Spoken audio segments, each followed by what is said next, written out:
En un castillo rodeado de montañas y bosques, donde el viento helado corta la piel como un cuchillo y el aire está lleno de un silencio opresivo, una figura solitaria se pasea por los pasillos vacíos. La temperatura es gélida, y el olor a moho y sangre se cuelga en el aire, mezclado con el aroma a humedad y descomposición. De repente, se escuchan gritos y llantos, y la figura se detiene en seco, con el corazón latiendo con fuerza en su pecho. Es entonces cuando se da cuenta de que no está sola.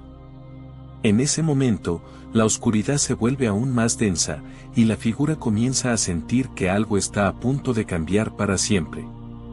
La atmósfera se vuelve cada vez más opresiva, y la figura se siente como si estuviera caminando por un laberinto sin salida.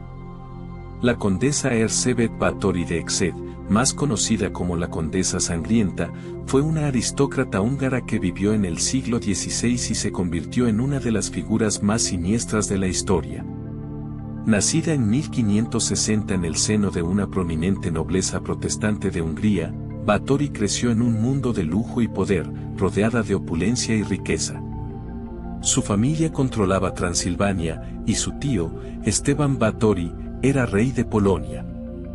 Con una educación refinada y una belleza sin igual, Báthory se casó con el conde Ferenc Nadasdy en 1575 y se mudó al castillo de Ágdice, un regalo de bodas de la familia Nadasdy.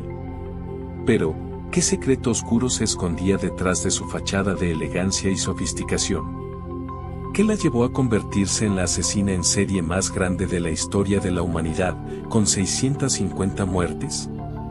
O quizás, la verdad sea aún más perturbadora de lo que imaginamos. ¿Qué papel jugó la sociedad de la época en la formación de su personalidad y comportamiento?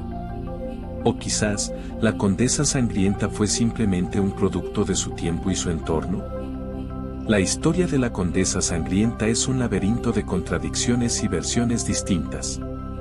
Algunos historiadores sostienen que Báthory fue víctima de una caza de brujas, mientras que otros afirman que las acusaciones contra ella estaban sustentadas por testimonios de más de 300 personas. Los documentos desclasificados sugieren que Báthory había torturado y asesinado a más de 600 jóvenes con la ayuda de sus sirvientes, pero también hay rumores de que las acusaciones fueron un espectáculo para destruir la influencia de su familia en la región. ¿Qué podemos creer en una historia tan confusa y llena de matices? ¿Qué papel jugó la política en la caída de la Condesa Sangrienta? O quizás, la verdad sea que la historia de Báthory es un reflejo de la oscuridad que se esconde en el corazón de la humanidad. ¿Qué nos dice la historia de la Condesa Sangrienta sobre la naturaleza humana y nuestra capacidad para la violencia y la crueldad? ¿Deberíamos considerar a la Condesa Sangrienta como un monstruo, o como un reflejo de nuestra propia oscuridad? ¿Qué podemos aprender de su historia para evitar que se repitan los errores del pasado? A medida que profundizamos en la historia de la Condesa Sangrienta, nos encontramos con una serie de hechos que nos dejan sin aliento.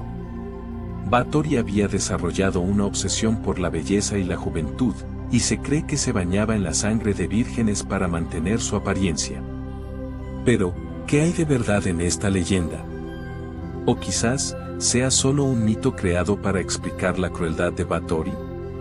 Algunos historiadores insisten en que la historia de Isabel inspiró la novela Drácula de Bram Stoker, aunque las notas de Stoker sobre la novela no brindan evidencia directa de esta hipótesis. ¿Qué conexión hay entre la Condesa Sangrienta y el legendario vampiro? ¿O quizás, sea solo una coincidencia? ¿Qué nos dice la historia de Báthory sobre la naturaleza humana y nuestra capacidad para la violencia y la crueldad? ¿Deberíamos considerar a la Condesa Sangrienta como un ejemplo de la oscuridad que se esconde en el corazón de la humanidad, o como un caso aislado de locura y crueldad? Pero, ¿qué hay de la verdadera historia detrás de la Condesa Sangrienta? ¿Qué secreto se escondía detrás de su fachada de elegancia y sofisticación? La respuesta es más perturbadora de lo que imaginamos. Tras la muerte de su esposo en 1604, Báthory comenzó a perder el control de su castillo y de su vida. Los rumores sobre su crueldad comenzaron a surgir, y en 1609 se descubrió que había asesinado a mujeres de familias nobles.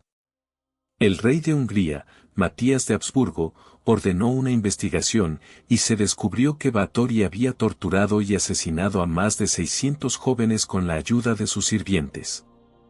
La condesa sangrienta fue llevada a prisión en el castillo de Exegte, donde murió en 1614. Pero, ¿qué hay de la verdadera motivación detrás de sus crímenes? ¿Qué la llevó a convertirse en la asesina en serie más grande de la historia de la humanidad? ¿Fue una búsqueda de poder y control, o una forma de satisfacer sus propias necesidades y deseos? O quizás, la verdad sea que la condesa sangrienta era simplemente una persona con una mente trastornada y una naturaleza cruel. La historia de la condesa sangrienta es un recordatorio de que la oscuridad puede esconderse detrás de la fachada más elegante y refinada. La belleza y la crueldad pueden coexistir en la misma persona, y la historia de Báthory es un ejemplo de cómo la ambición y la obsesión pueden llevar a la destrucción. Pero, ¿qué implica esta historia para el mundo actual? ¿Qué nos dice sobre la naturaleza humana y nuestra capacidad para la violencia y la crueldad? ¿Deberíamos considerar a la condesa sangrienta como un monstruo, o como un reflejo de nuestra propia oscuridad? ¿Qué podemos aprender de su historia para evitar que se repitan los errores del pasado? ¿Qué papel juega la sociedad en la creación de personas como la condesa sangrienta? O quizás, la verdad sea que la historia de Báthory es un recordatorio de que la oscuridad está dentro de nosotros, y que solo podemos evitar que salga a la luz si nos enfrentamos a nuestros propios demonios.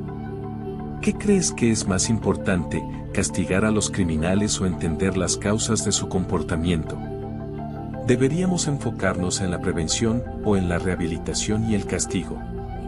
O quizás, la respuesta sea más compleja y multifacética. ¿Qué pasa con la responsabilidad individual y la libre voluntad? ¿Cuál es el papel de la sociedad y la cultura en la formación de la personalidad y el comportamiento? O quizás, la verdad sea que la historia de la condesa sangrienta es un recordatorio de que la humanidad es capaz de lo mejor y lo peor, y que solo podemos aspirar a ser mejores si nos enfrentamos a nuestra propia oscuridad y nos esforzamos por entender y superar nuestros propios demonios.